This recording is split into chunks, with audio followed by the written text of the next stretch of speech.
Le Seigneur soit avec vous. Évangile de Jésus-Christ selon Saint Jean.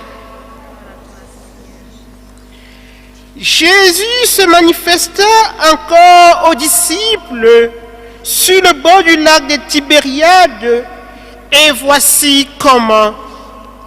Il y avait là Simon-Pierre avec Thomas, dont le nom signifie jumeau, Nathanaël de Cana en Galilée, les fils de Zébédée et deux autres disciples.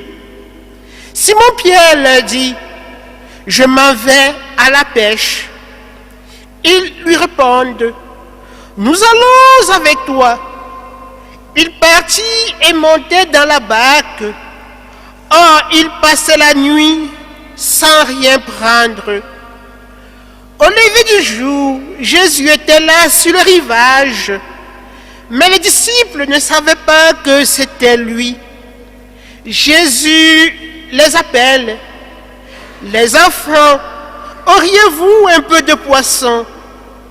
Ils lui répondent: « Non. » Il leur dit: « Jetez le filet à droite de la barque et vous trouverez. » Ils jetaient donc le filet, et cette fois, ils n'arrivaient pas à le ramener, tellement il y avait de poissons. Alors, le disciple que Jésus aimait dit à Pierre: « C'est le Seigneur. » Quand Simon-Pierre l'entendit déclarer que c'était le Seigneur, il passait un vêtement, car il n'avait rien sur lui, et il se jeta à l'eau.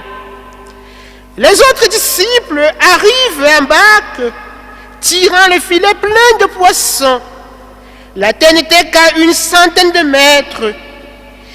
En débarquant sur le rivage, ils voient un feu de braise avec du poisson posé dessus et du pain. Jésus leur dit: « Apportez donc de ce poisson que vous venez de prendre. » Simon-Pierre monta dans la barque et amena jusqu'à terre le filet plein de gros poissons. Il y en avait 153. Et malgré cette quantité, le filet ne s'était pas déchiré. Jésus dit alors: « Venez déjeuner. » Aucun des disciples n'osait lui demander: « Qui es-tu » Il savait que c'était le Seigneur. Jésus s'approche, prend le pain et le leur donne, ainsi que le poisson. C'était la troisième fois que Jésus, ressuscité d'entre les morts, se manifestait à ses disciples. Quand ils eurent déjeuné, Jésus dit à Simon-Pierre: « Simon, fils de Jean, m'aimes-tu plus que ceci ?» Il lui répond: « Oui, Seigneur, je t'aime, tu le sais. » Jésus lui dit: « Sois le berger de mes agneaux. » Il lui dit une deuxième fois: « Simon, fils de Jean, m'aimes-tu » Il lui répond: « Oui, Seigneur, je t'aime, tu le sais. » Jésus lui dit: « Sois le pasteur de mes brebis. » Il lui dit pour la troisième fois: « Simon, fils de Jean, est-ce que tu m'aimes » Pierre fut peiné parce que pour la troisième fois, Jésus lui demandait: « Est-ce que tu m'aimes » Et il lui répondit: « Seigneur, tu sais tout, tu sais bien que je t'aime. » Jésus lui dit: « Sois le berger de mes brebis. Amen, amen, je te le dis. Quand tu étais jeune, tu mettais ta ceinture toi-même pour aller là où tu voulais. Quand tu seras vieux, tu étendras les mains et c'est un autre qui te mettra ta ceinture pour t'amener là où tu ne voudrais pas aller. » Jésus disait cela pour signifier par quel genre de mort Pierre rendrait gloire à Dieu. Puis il lui dit encore: « Suis-moi. »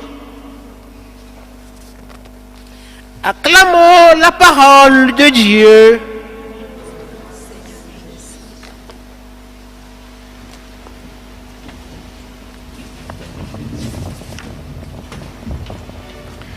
Alors, Le disciple que Jésus aimait dit à Pierre, c'est le Seigneur. Bien-aimé dans le Christ, loué soit Jésus-Christ. Bonne fête du travail à tous. Aujourd'hui, 1er mai, nous célébrons la fête du travail. Et la liturgie de ce dimanche nous invite à découvrir jusqu'où le travail de Dieu peut nous conduire. Et dans l'évangile que nous avons suivi aujourd'hui, Jean nous relate la 3e apparition du ressuscité à ses disciples. Nous nous souvenons ce qui était là aux dernières célébrations.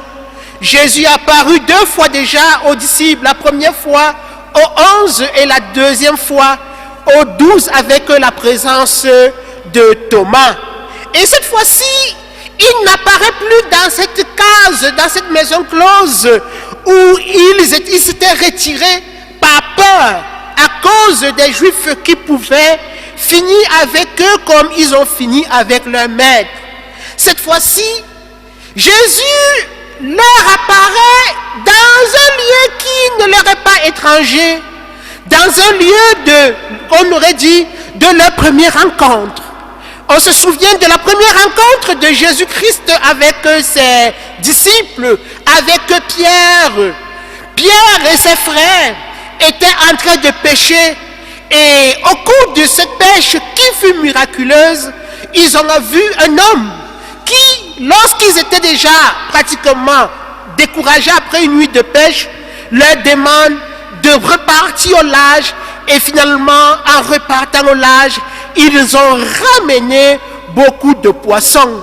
Et cette fois-ci, ça se répète. Mais quelque chose s'est passé entre la première pêche et la pêche d'aujourd'hui. On a 3 ans qui se sont écoulés où ils ont marché avec le maître et en cheminant avec lui, ils ont réalisé des merveilles. Ils se sont même retrouvés à donner pouvoir aux esprits mauvais. Et un jour, ils étaient capables de dire au maître que les esprits mauvais les obéissaient. Et cette fois-ci, les voilà de retour au bord de la mer pour partir chercher du poisson et ils ne retrouvent pas. Ils sont découragés, ils ont passé une nuit, toute une nuit, à chercher du poisson sans rien trouver. Dans cette nuit de découragement, voilà un homme qui apparaît de nouveau pour leur donner espoir. Allez, jetez du poisson, jetez du filet à droite et vous en trouverez du poisson. Aujourd'hui, nous célébrons, frères et sœurs, la fête du travail. Il peut nous arriver également de faire cette expérience du découragement, de l'amertume, comme ses disciples, dans nos familles, dans nos lieux de service, peut-être à cause des difficultés que nous rencontrons, des difficultés venant peut-être de nos chefs, qui peut-être nous oppriment, qui peut-être nous harcèlent, qui peut-être nous font peser sur nous tout le poids du service. Peut-être aussi nous pouvons être découragés à cause de nos subalternes ou à cause de nos collaborateurs qui n'accomplissent pas la besogne comme il le faut. Nous pouvons nous retrouver en pleine amertume, peut-être même aller jusqu'à abandonner nos lieux de service et même certaines familles, à cause des difficultés, se retrouvent souvent en train de demander le divorce ou encore en train de vivre l'amertume au sein du foyer. Et le Christ ressuscité apparaît aujourd'hui pour nous donner espoir, pour nous donner courage, pour nous dire d'avancer, de retourner au large pour chercher du poisson. Et le poisson ici est en réalité symbolique. Parce qu'en réalité, si nous avons suivi la suite de l'évangile, c'est Jean parle des gros poissons qui étaient au nombre de 153. 153 en fait pour les Juifs étaient, selon leur compréhension, la représentation de tous les différents poissons qui existaient dans l'eau, dans la mer. Et ces 153 poissons en réalité désignent toute l'humanité que le Seigneur veut sauver. Il s'agit en réalité de chacun de nous, dans notre vie, dans notre condition existentielle telle que nous sommes. Moi pécheur, moi peut-être qui suis la cause des souffrances de mes frères, moi peut-être qui suis celui qui se donne le plus pour les autres et qui n'est pas souvent compris, moi peut-être qui suis le mal-aimé, moi peut-être qui m'épuise tous les jours pour accomplir un travail, pour sauver les autres, même si je ne suis pas reconnu. Il s'agit en réalité de chacun de nous dans sa situation. Et on peut donc faire un prolongement avec la célébration de la miséricorde divine que nous avons eue dimanche passé. La miséricorde de Dieu, c'est ce Dieu qui ne cesse de nous aimer, qui ne cesse de venir à notre secours pour nous donner la vie, nous donner la vie en abondance. Ces 153 poissons, c'est Dieu qui aime tout homme et qui veut que tout homme soit sauvé. Et pour accomplir cette tâche du salut, il a besoin de moi, il a besoin de toi, il a besoin de chacun de nous. Que chacun de nous puisse retrouver force, puisse retrouver énergie, dynamisme pour aller vers les autres, pour les ramener vers le Seigneur. Et c'est pourquoi beaucoup de ces éléments ici cités sont remplis de symboles. La mer également, c'est cette église qu'il faut sauver, cette humanité qu'il faut sauver. Et c'est dans les tourments de la vie, parce que la mer aussi, c'est le lieu de la mort pour Israël. C'était le lieu de Hadès pour les Juifs, pour les Grecs, parce qu'en réalité, le Dieu de la mort se trouvait dans la mer. Et c'est vers cette mer-là, vers ces lieux d'amertume de notre vie, vers ces lieux que nous pensons de tristesse, vers ces lieux que nous pensons indignes, que le Seigneur aujourd'hui nous envoie. Il nous envoie dans nos familles pour les ramener à Dieu. Il nous envoie dans nos lieux de service vers ces personnes qui peuvent être la cause de nos souffrances pour leur dire que Dieu nous aime, que Dieu les aime et Dieu veut le salut de tous. C'est ce Dieu miséricordieux qui vient à nous, en le Christ ressuscité, pour nous envoyer vers nos frères et sœurs. Et c'est pourquoi une fois que les poissons sont pêchés, Jésus demande de ramener vers lui le poisson. Notre mission, notre rôle comme chrétien, c'est d'aller vers nos frères et sœurs en ce monde pour les amener à Dieu. Nous ne sommes pas là pour condamner les autres, pour juger les autres, pour les rejeter, mais notre mission, c'est d'aller vers eux pour les ramener à Dieu. Et c'est pourquoi dans la suite de l'évangile que nous avons suivi aujourd'hui, frères et sœurs, le Seigneur, après avoir permis aux disciples de retrouver espoir, entre en dialogue avec Pierre. On se souvient, quelque temps avant, Pierre a régné le maître. 3 fois de suite, il a dit, je ne le connais pas. Et voilà, il doit désormais affirmer son amour 3 fois de suite, parce qu'en réalité, ce Dieu que nous rejetons tous les jours, ce Dieu que nous trahissons tous les jours à travers nos péchés, c'est ce Dieu d'amour qui n'est pas là pour nous rejeter, mais qui nous demande de faire de notre vie une vie d'amour, une vie donnée pour les autres, une vie au service de l'évangile, une vie au service de l'humanité.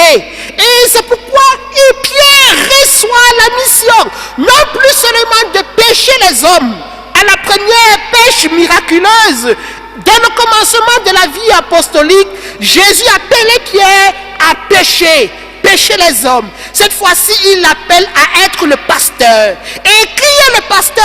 Nous allons le célébrer dimanche prochain, le dimanche de Jésus, le bon pasteur. Et Jésus dira, le bon pasteur, c'est celui qui aime ses brebis et qui donne sa vie pour sauver ses brebis. Ce bon pasteur qui écoute son peuple et qui va non pas disperser la brebis, mais plutôt ramener toute la brebis vers le bercail.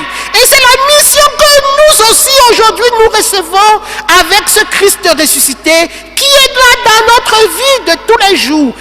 Aller vers nos frères pour être des pasteurs.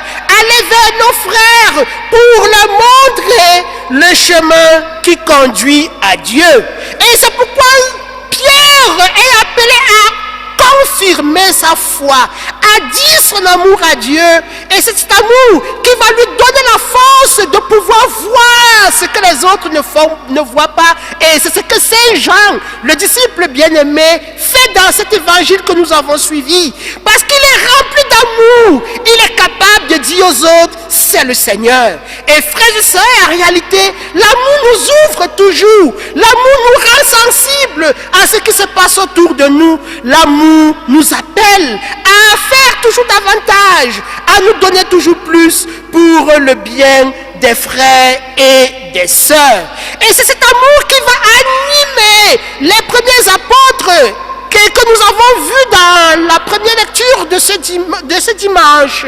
Parce qu'ils ont fait cette expérience de cet amour miséricordieux. Ce Dieu qui les a aimés. Ce Dieu qui ne les a pas rejetés à cause de leur trahison, à cause de leur fuite ou à cause de leur découragement.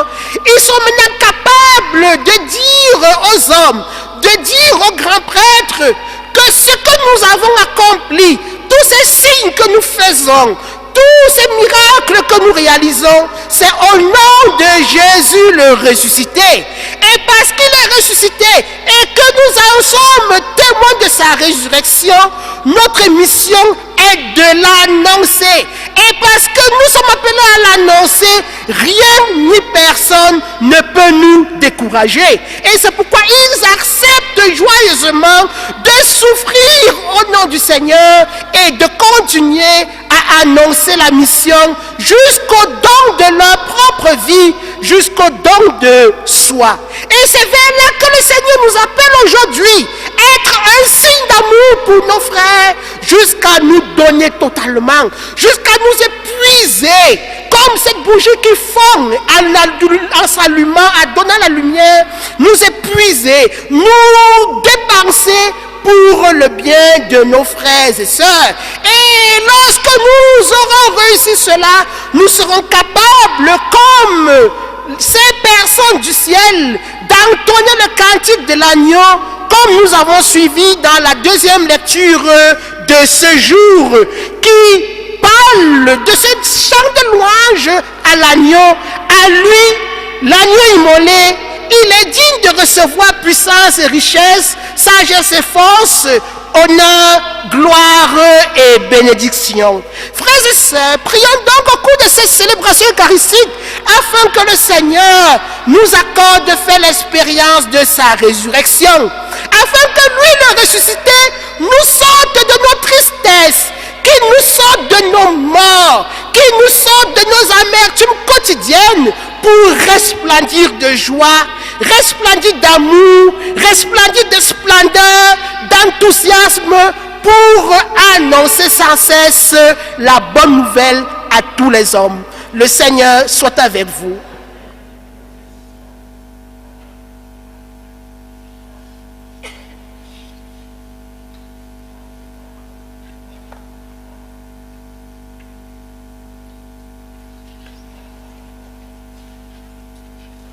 Frères et sœurs, lèvons-nous pour professer notre foi, Dieu éternel et véritable.